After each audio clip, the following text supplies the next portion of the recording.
ভোর রাতে আমরা যখন সাহারি খাইতে উঠি, সাহারি খাওয়ার পর আমাদের মুখে রোজার নিয়ত করা লাগে। এটা আমরা অনেকে এখনো মনে করি, নাওয়াইতু আন আসুমা গাদান।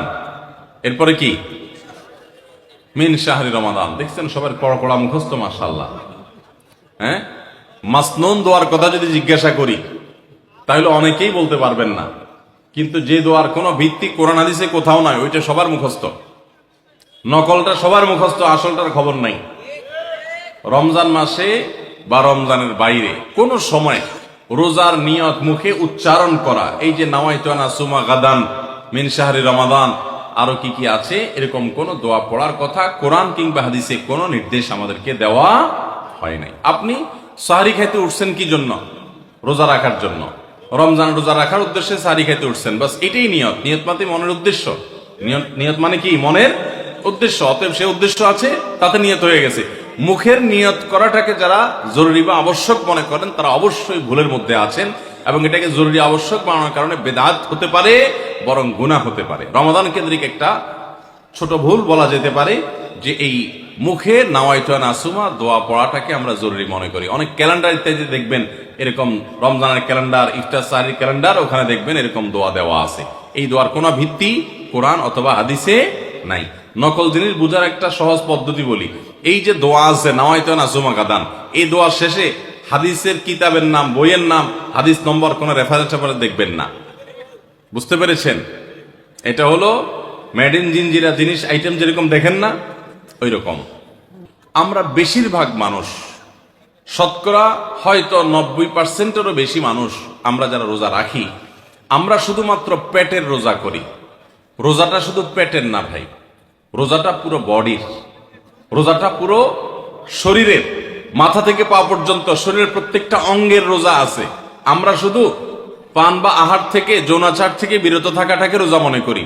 আপনি চোখ দিয়া মোবাইলে হারাম জিনিস দেখলেন, যেই মেয়েকে দেখা আপনার জন্য অ্যালাউড না, আপনি তার ছবি দেখলেন, ভিডিও দেখলেন, সেটা নাটকের নামে, সিনেমার নামে, কোনো ভিডিওতে, কোনো শর্ট ভিডিওতে, টিকটকে, কোনো জায়গায় আপনি দেখলেন, আপনি অনলাইনে অফলাইনে দেখলেন, তাহলে আপনার চোখের রোজা নষ্ট হলো। আপনার হাতের রোজা নষ্ট হবে যদি হাত দিয়ে কোনো গুনাহের কাজ করেন। পাও দিয়ে যদি কোনো অন্যায়ের পথে যান, পায়ের রোজা নষ্ট হবে। কান দিয়ে যদি আপনি মিউজিক শুনেন, আপনি গান শুনেন মিউজিক সহ, আপনি হারাম কিছু শুনেন, গীবত শিকায়াত শুনেন, তাহলে সেক্ষেত্রে কানের রোজা নষ্ট হবে। ঠিক একইভাবে আপনি মুখ দিয়ে খারাপ কোনো কথা বললেন, কটু কোনো কথা বললেন, গালিগালাজ করলেন, কারোর সাথে ঝগড়াঝাটি করলেন, তাহলে আপনার মুখের রোজা নষ্ট হবে। পুরো শরীরের প্রত্যেকটা অঙ্গ প্রত্যঙ্গের রোজা আছে। আমাদের রোজার দুইটা দিক, একটা হলো রোজার বডি, একটা হলো রোজার স্ট্রাকচার, আর একটা রোজার ফিনিশিং। স্ট্রাকচারটা দাঁড়াবে আপনি সবে সাদিক থেকে নিয়ে, সাহারি থেকে নিয়ে ইফতারি পর্যন্ত আপনি কিছু পান করলেন না, আহার করলেন না, এবং যৌনাচার থেকে বিরত থাকলেন, বৈধ সেটা থেকেও বিরত থাকলেন, তাহলে আপনার রোজার স্ট্রাকচারটা দাঁড়িয়ে গেল। কিন্তু এই রোজা বা সিয়ামের ফিনিশিংটা হবে তখন যখন আপনার মাথা থেকে পা পর্যন্ত শরীরের প্রত্যেকটা অঙ্গ প্রত্যঙ্গের রোজা রাখবেন। শরীরের প্রত্যেকটা অঙ্গ প্রত্যঙ্গ থেকে যখন আপনি গুনাহ থেকে বাঁচাবেন, তখন আপনার রোজাটা পূর্ণতা পাবে। নবী করিম সাল্লাল্লাহু আলাইহি ওয়াসাল্লাম বলেছেন, বুখারীর হাদিস, মাল্লাম ইয়াদা কাওলা যুরি ওয়াল আমাল বি ওয়াল জাহল ফালাইসা লিল্লাহি হাজা আন ইয়াদা তাআমাহু ওয়া শারাবা। যে ব্যক্তি রোজা রেখে মিথ্যা কথা বাদ দিল না, রোজা রাখছে আবার মিথ্যা কথা বলে, আবার যে ব্যক্তি মিথ্যা কাজ, প্রতারণা, 2 নম্বরে এই সমস্ত বাদ দিল না রোজা রেখে, যে ব্যক্তি মূর্খতা সুলভ কাজ করলো, এই ব্যক্তির রোজা রাখে উপবাস থাকায় আল্লাহর কোনো ঠেকা পড়ে নাই, অর্থাৎ তার নিজের কোনো লাভ হয় না, তাহলে এটা উপবাস থাকা ছাড়া আর কি।